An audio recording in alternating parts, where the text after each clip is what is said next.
Hollywood की film company Warner brothers को रमेश सिप्पी, मुकेश तलरेजा, रोहन सिप्पी और निखिल आडवाणी ने मिलकर किस तरह चूना लगाया, इसकी मिसाल है Chandni Chowk to China. Hollywood कंपनियों के दिमाग में ये बात घुसी हुई है कि बॉलीवुड की नाच गाने और उटपटांग हरकतों वाली फिल्में बेहद पसंद की जाती हैं। इसी बात को आधार बनाकर सिप्पियों ने चांदनी चौक टू चाइना नामक फिल्म उन्हें टिका दी और अपनी जेबें भर ली। फिल्म के लेखक श्रीराम राघवन ने इसकी कहानी लिखने के लिए हॉलीवुड की फिल्में देखने की भी तकलीफ नहीं उठाई। उन्होंने अपने निर्माता रमेश सिप्पी की सीता और गीता, शोले जैसी फिल्मों से ही कहानी निकाल ली ताकि कॉपीराइट का मामला भी न हो। चांदनी चौक टू चाइना इतनी बेसिर पैर फिल्म है कि आश्चर्य होता है कि इस पर इतना पैसा क्यों खर्च किया गया। वार्नर ब्रदर्स ने इस कहानी में ऐसा क्या देखा कि वे इसमें भागीदार बन गए। शायद उन्होंने रमेश सिप्पी के पिछले रिकॉर्ड को देख पैसा लगाया होगा। 70 और 80 के दशक की ज्यादातर फिल्में मिलना बिछुड़ना, खोया पाया, डबल रोल, याददाश्त का चले जाना और फिर लौट आना, पुनर्जन्म, बदला, खलनायक का गांव में आतंक फैलाना जैसे फार्मूलों पर आधारित रहती थीं। इन सब का घालमेल कर चांदनी चौक टू चाइना में परोसा गया है। ओम शांति ओम और टशन के बाद चांदनी चौक टू चाइना तीसरी ऐसी बड़ी फिल्म है जो उस दौर में बनने वाली फिल्मों पर आधारित है। चांदनी चौक में पराठे बेचने की दुकान में काम करने वाले सिद्धू के सपने बड़े बड़े हैं। वह अमीर बनना चाहता है, लेकिन मेहनत पर उसका यकीन नहीं है। एक दिन 2 चीनी उसके पास आते हैं और वे सिद्धू को एक मशहूर चीनी योद्धा का पुनर्जन्म मानते हैं। चॉपस्टिक रणवीर शौरी नामक दुभाषिया सिद्धू को बेवकूफ़ बनाकर चीन पहुंचा देता है। चीन पहुंचकर सिद्धू को पता चलता है कि उसे होजो नामक आदमी से एक गांव को छुड़ाना है जो बेहद खतरनाक है। गांव के लोग सिद्धू को महान योद्धा मानते हैं, लेकिन होजो के सामने सिद्धू की पोल खुल जाती है। जब होजो सिद्धू की खूब पिटाई करता है तो वह उसे मारने की कसम खाता है। एक कुंग-फू मास्टर से कुंग-फू सीखता है और अपना बदला लेता है।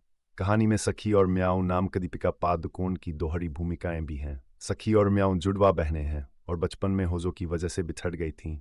होजो की वजह से ही उनकी मां की मृत्यु हुई थी और उनके पिता की याददाश्त चली गई थी। सखी और म्याऊ को होजो के बारे में पता चलता है तो वे भी उससे बदला लेना चाहती हैं। सिद्धू को कुंग-फू के पिता ही सिखाते हैं। सिद्धू कामयाब होता है और आखिर में पूरे परिवार कामिल हो जाता है। पुरानी फिल्मों को देनी कहानी रंगसेन ही लिखी जा सकी। इस कहानी में ढेर सारे अगर मगर हैं। माना किसी ने माँ के नाम पर थोड़ी छूट ली जा सकती है, लेकिन इसकी भी सीमा होती है। फार्मूला या मनोरंजक फिल्म बनाने के नाम पर दर्शकों को बेवकूफ़ तो नहीं समझा जा सकता। मसाला इतना भी मत डालो कि हाजमा खराब हो जाए। निर्देशक निखिल आडवाणी का प्रस्तुतिकरण भी बेहद घटिया है। ऐसा लगा कि वे 70 और 80 के दशक में बनी फिल्मों का चांदनी चौक टू चाइना के जरिए मजाक उड़ा रहे हों। फिल्म की कहानी गंभीरता की मांग करती है, लेकिन उन्होंने इसे कॉमेडी के अंदाज में पेश किया है, जिससे मामला चौपट हो गया है। कॉमेडी का भूत उन पर ऐसा सवार था कि हर दृश्य में उन्होंने कॉमेडी घुसेड़ दी, चाहे वो रोमांटिक दृश्य हो, भावुक दृश्य हो या एक्शन सीन हो। कॉमेडी के नाम पर हास्यास्पद दृश्य रचे गए हैं। मिथुन चक्रवर्ती जब अक्षय कुमार को लात जमाते हैं तो अक्षय रॉकेट की तरह आसमान में जाते हैं और धड़ाम से नीचे गिरते हैं।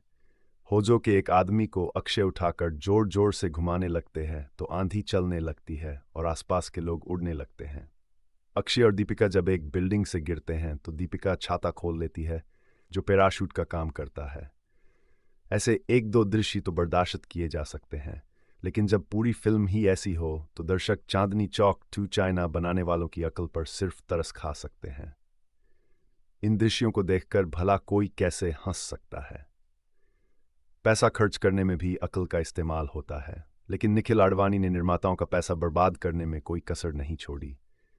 सलाम ए इश्क जैसी डब्बा फिल्म बनाने के बाद एक और डब्बा फिल्म उन्होंने अपने नाम कर ली है। टशन हो या सिनेज किंग या चांदनी चौक टू चाइना, अक्षय का किरदार हर जगह एक जैसा नजर आता है। वही जड़ बुद्धि वाले व्यक्ति का। उन्हें टाइप्ड होने से बचना चाहिए। चांदनी चौक टू चाइना में उन्होंने दर्शकों को हंसाया, लेकिन अब दोहराव महसूस होने लगा है। उनकी क्षमताओं का पूरा दोहन निर्देशक नहीं कर पाए। खासकर स्तन दृश्यों में अक्षय का और बेहतर उपयोग किया जा सकता था। फिल्मों के चयन के मामले में उन्हें सावधानी बरतना चाहिए।